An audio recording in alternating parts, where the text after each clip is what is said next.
Hello guys and welcome to Fret Noobs. Today I'm going to show you some tips about practicing, and I'm going to show you also a couple of exercises to build up your strength, dexterity and many other things. So let's begin, shall we? First of all, you have to be and feel comfortable while practicing, because many of you will practice for like 1 hour, 2 hours and so on. So it's important to be comfortable. The correct position to practice is that you have to support your leg with, let's say, whatever you can find. I use a wooden stool. So the correct position to have the guitar for practicing is like that. That way your hand will reach all the strings and will be comfortable upon the fretboard.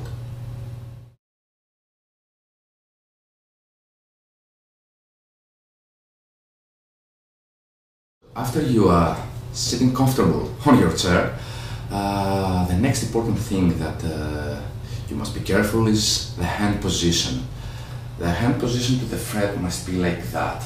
The fingers must touch the fretboard in a vertical way, and your thumb should rest behind the fretboard in a vertical way as well, not like that, because your fingers will not be able to reach the higher strings. They will not be comfortable, and that will lead you to some injury. So it's important that you rest your thumb like that behind the fretboard, and your fingers must be vertical, not like that.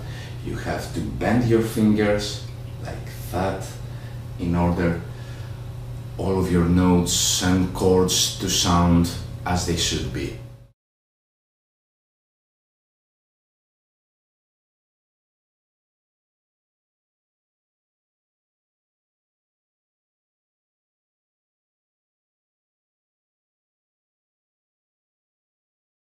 Before we continue onto our exercise, I'm going to show you the correct way to hold the pick. But that should not worry you, because you will find out after doing some exercise what is the best way to hold the pick for yourself, because many people, many guitar players use different ways to hold the pick. So you must find the one that it's comfortable for you. So you shouldn't worry about the correct way. It's just the typical way to hold the pick. You will find out the rest for yourself.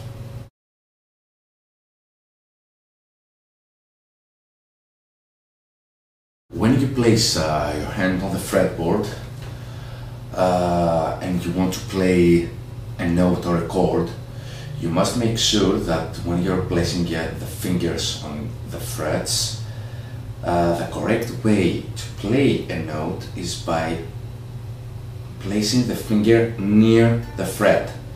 Not here, not in the middle, but in the edge of the fret, like that.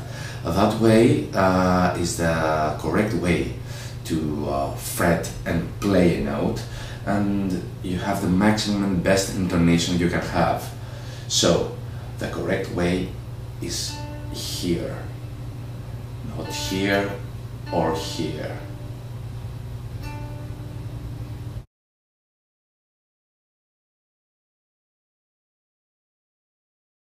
Before I start showing you the exercise, we must make sure that you are in tune. So let's go. First we have E, then A, D, G,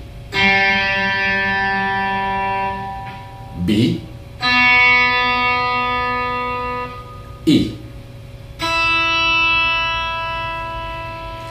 So once more, E, A,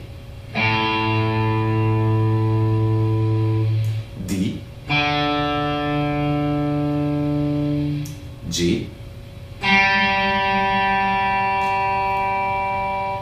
B,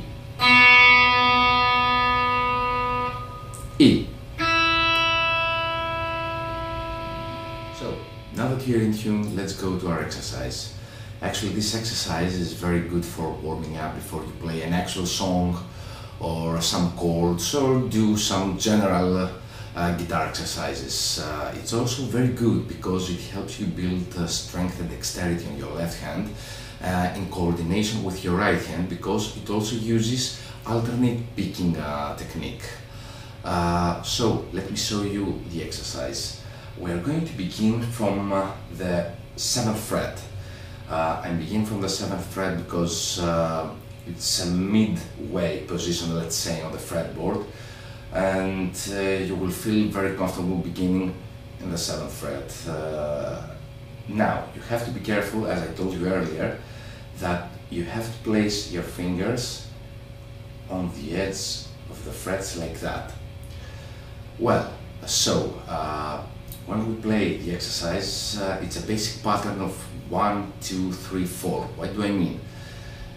We use on the lower E string and we play 1, 2, 3, 4. One thing that you must be careful is that when you play the exercise, your fingers must remain on the fretboard. What do I mean? When you play the sequence like 1, 2, 3, 4, your fingers must remain on the fretboard. That's the correct way. The wrong way would be like that. 1, 2, 3, 4. That's not the purpose of the exercise. The purpose of the exercise is that your finger must remain on the fretboard and covering as less distance as you can. So 1, 2, 3, 4. Another thing that you must be careful is the alternate picking method that we're going to use. We begin with a downstroke, continue with an upstroke, downstroke again, upstroke again. So that's the basic sequence of the exercise. You begin in the lower E string and you do the same on the whole string. So let's go and see it with the help of our friend, the metronome.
So that's part 1 of the exercise.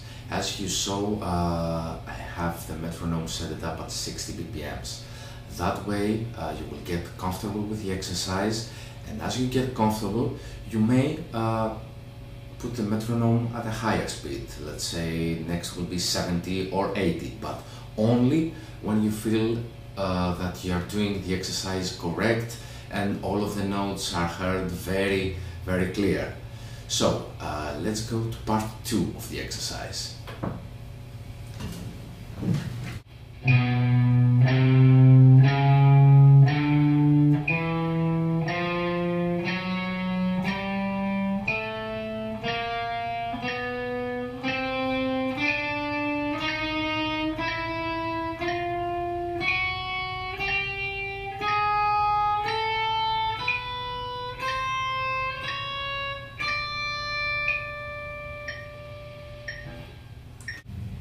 Now, when you feel comfortable doing this exercise at various speeds, let's say 60, 80, 100, 120,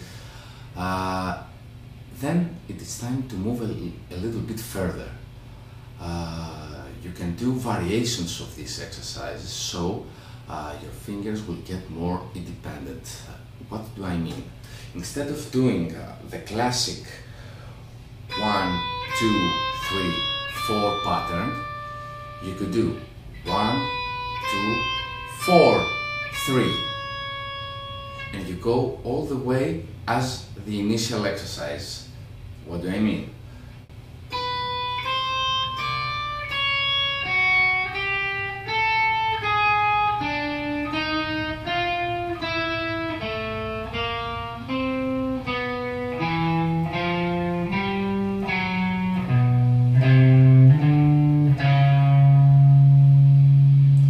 And the same goes from lower to higher.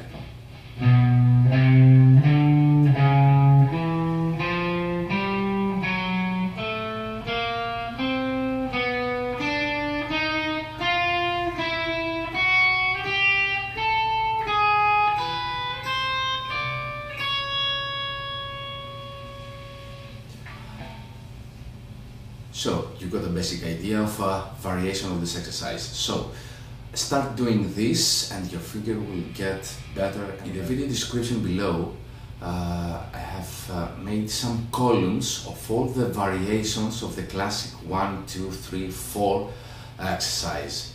Do that, and trust me, when you start playing all the variations at very high speeds, let's say 140, 160 for the optimists, then you will get noticeably better.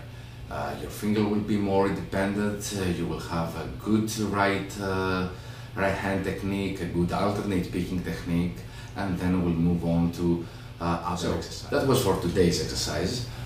Thank you for visiting FretNoobs, and stay tuned for more.